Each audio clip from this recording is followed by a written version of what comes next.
Alright, video tour now.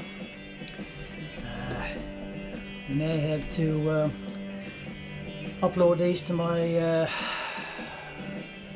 laptop and delete them again, just so I can get the extra space on my camera now to do the recording of the ship. If I do this the second one, because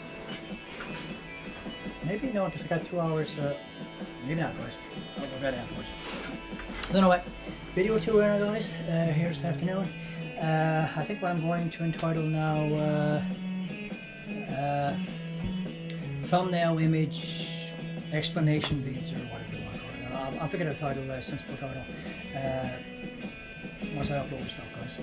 So video tour this afternoon. It's still Saturday, August the 2nd.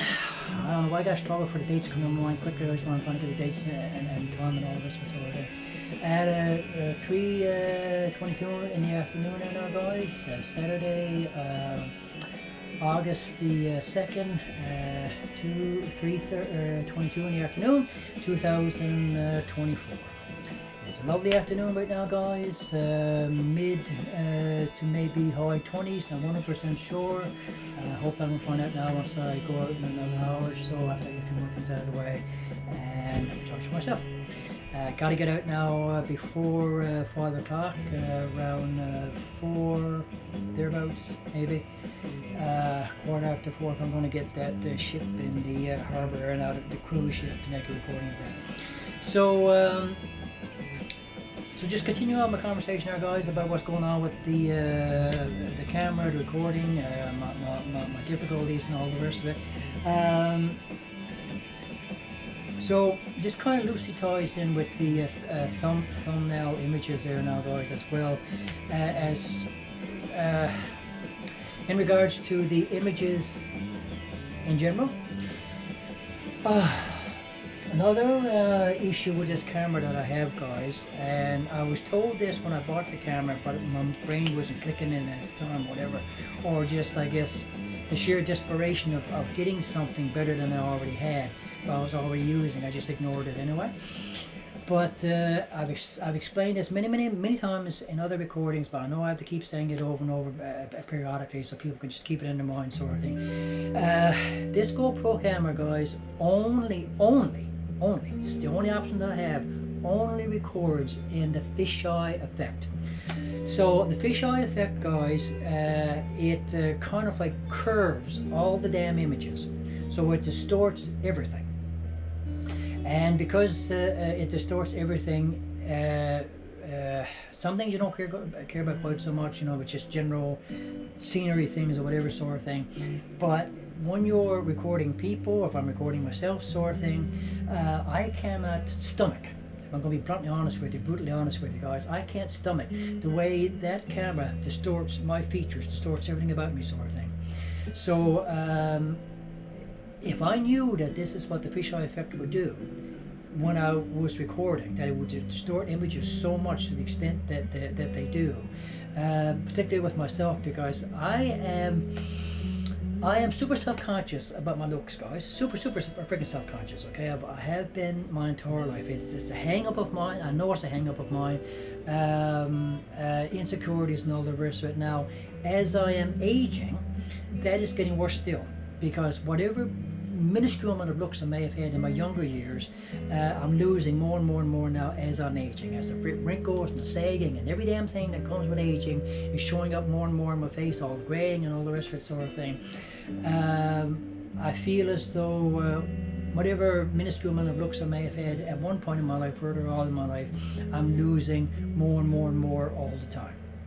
So I go into these recordings, put that in my mind anyway, and then I have a friggin' device that distorts the image even more to make me look even worse still. So I have noticed many times, and this ties into the thumbnail images now, I've noticed many times, guys, like my nose sticks out half a friggin' mile. I've got a big nose, guys. My nose is not as extended, as you know, as protruded as the images on the cameras would lead a person to believe. and just the whole of my features should distort in this really oddball kind of way. And I've also noticed too that every time I make a face, it's like the camera. Okay, it's paranoia again, guys. I know it's paranoia, but it almost seems like the camera deliberately chooses the worst possible images they can possibly choose to pick as thumbnail images for the freaking recording. So it seems like there's nowhere in the recording that I can get that I figure out how to have myself looking so that if I have to use those images, I get a good image of myself. So this is the problem with the thumbnail images, guys. Unless I'm recording scenery out around, where if I don't put the camera on myself at all and just keep it on the scenery, I just pick some nice piece of scenery. But then again, I can't even do that, guys, because the camera itself selects images at certain durations throughout the recording. I get 3 images to choose from. The beginning of it, I guess roughly around the beginning of the recording, somewhere toward the middle of the recording, and then toward the end of the recording. And without fail, guys, it always picks images that makes me look the worst that I possibly can. So it makes me look like a crazy person, a lunatic person. You know, I'm an expressive person anyway. I can't help that. That's just my nature. So when I am uploading my material, guys,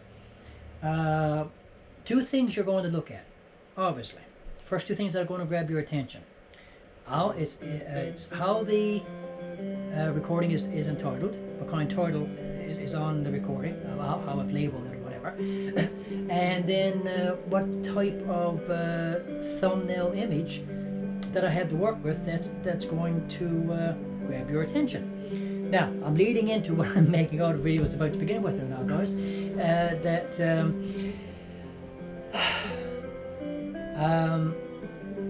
because of my financial situation, guys, I do not have a paid YouTube account. My YouTube account, I don't know how much longer YouTube's going to do this, but I mean, I am one of these people that has a free YouTube account. I'm not paying for anything on YouTube right now. That's the way it's been ever since I've had the account. And I've had the account now for, it's got to be well over a decade now, guys, you know. So, it seems as though, guys, because you can't get any confirmations from YouTube about anything or explanations about anything or whatever, as far as ever being able to contact an actual person on the opposite side of YouTube, that with unpaid accounts, not non-paying accounts or whatever, you are very, very, very severely limited in what you can do with your account. So, once you start paying, the more you're paying, the more options YouTube allows you, more things you can do, and so on and so forth. Now, up until recently, and I have no idea when YouTube changed their policy on this, but up until recently, within the past few weeks, the past few months or so, keeping in mind now, guys, I was not able to upload any of my material for over a year. So this is something else too, another problem of mine. I'm struggling to get up to date with all my old material and all the rest of it. So what I've been doing now for the past several days, a week or more, is that I'm going through all my old chips. I'm uploading the material on the chip, the storage chip that's in the camera, to my laptop, and then from my laptop to my YouTube channel itself. And as I'm uploading the material from the laptop to my YouTube channel itself, I also need to have another storage device to make copies of the material to store on the storage device, so I can keep the material, so I don't lose it completely, so I can clear off my computer and clear off the chip as well to make new material. So it's a ridiculously long, tedious process and all the rest of it. And I got about a year's worth of back material that I got to try to get up to date on now, where I wasn't able to upload anything for over a year because I didn't have a sensible connection and all that sort of thing.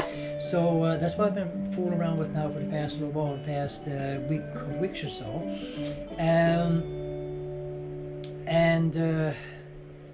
So I'm losing my train of thought there now, guys. So as I said, I'm very limited. I had to go about doing things in that tedious, laborious manner, because if I had a smartphone, for example, I would be able to upload things directly from the smartphone to YouTube itself. Just that one simple, quick little step. Apparently you can do it that way. I've never had a smartphone, so I don't know, but I think that's the way most people do it. You don't have to go through all these little tedious extra steps and all the rest of it sort of thing. So everything about the process, guys, is stressful. Everything about the process is tedious. Everything about the process, it takes maybe a bit longer than it should, because I have so little to work with, sort of thing, and so much working against me constantly, you know. So so one of those things was thumbnail images, my inability to choose my own thumbnail image. So what I had to work with, what I was only ever allowed to work with, was whatever the camera itself recorded for me